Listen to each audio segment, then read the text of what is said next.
Tax Cuts and Jobs Act, signed into law under President Trump, catalyzed a wave of entrepreneurial spirit across America. Today, we bring you the story of one individual whose life was transformed by this landmark legislation. This narrative exemplifies the profound impact the TCJA has had on enabling Americans to pursue their entrepreneurial visions. Join us as he shares his entrepreneurial journey, reshaped by this pivotal policy. You know, as the years got on, I realized I need something to do when I retire. Yeah. I can't sit idle.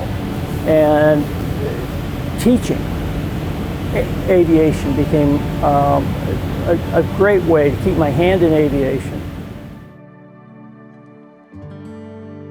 Does this need fuel? I couldn't have burned more than 20 gallons, 22 gallons. Well, you only have 74, so I'll tell them to put fuel in it. Maybe can we top off the mains and the bearing when you get a chance? But just leave it out. Okay. Okay. Thanks.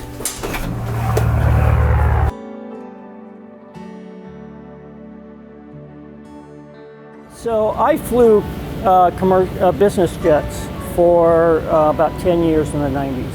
And I needed to stay home. I had several kids at home that were young. So I put that career aside and started working at large banks in the country. And realized that I'm going to have to retire. And I wanted to get my hand back into flying again. And as I got back into flying, I saw that the instructors that were giving me recurrent training to get back into it were very, very green, very, very young. And I thought there has to be a better experience. So I got all my training certificates. I sold the little four-place airplane that wasn't really appropriate for training. And with the Trump tax cuts, I was able to purchase our first airplane for our flight school.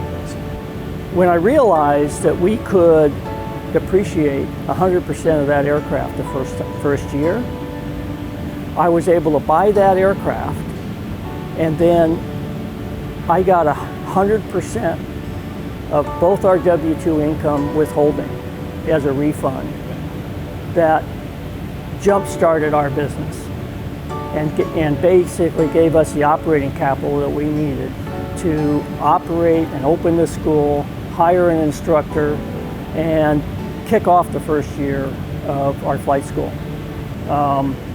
This is something I always wanted to do.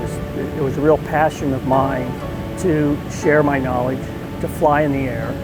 I'm an avid aviator and I promote aviation, and with these tax cuts, I couldn't have grown. I would have been maybe a sole proprietor with one airplane struggling. But today, with those tax cuts, we now have 6 instructors and 6 airplanes.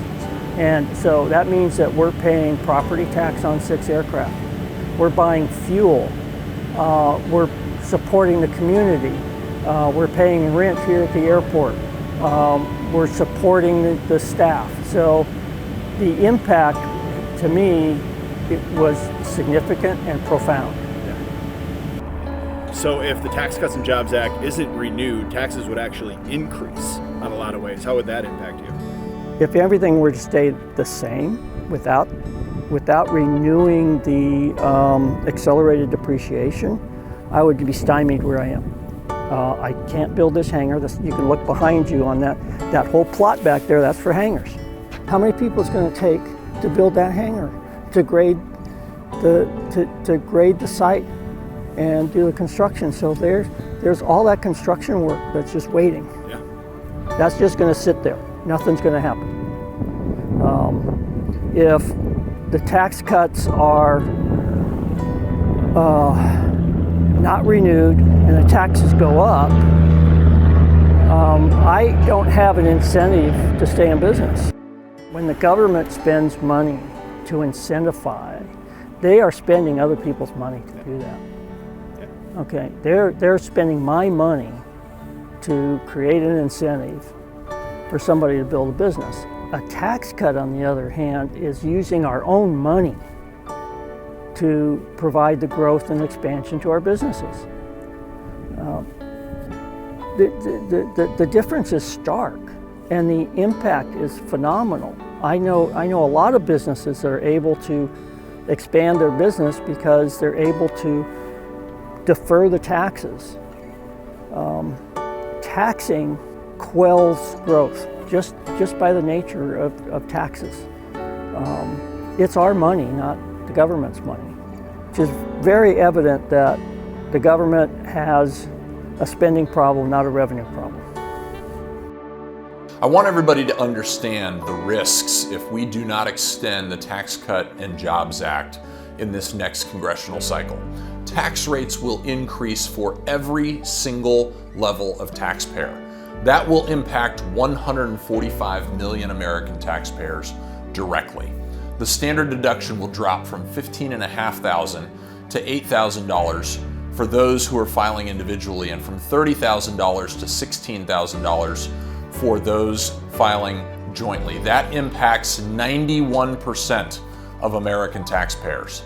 100% expensing, as well as R&D expenses, tax credits, will not be renewed. The bottom line out of all of this is that businesses like gyms will not be able to thrive. Some of them might actually not be able to survive. We've got to do better for the American people. We've got to give businesses consistency. We have to allow the middle class to prosper and build wealth, and that's exactly what the Tax Cut and Jobs Act 2.0 does.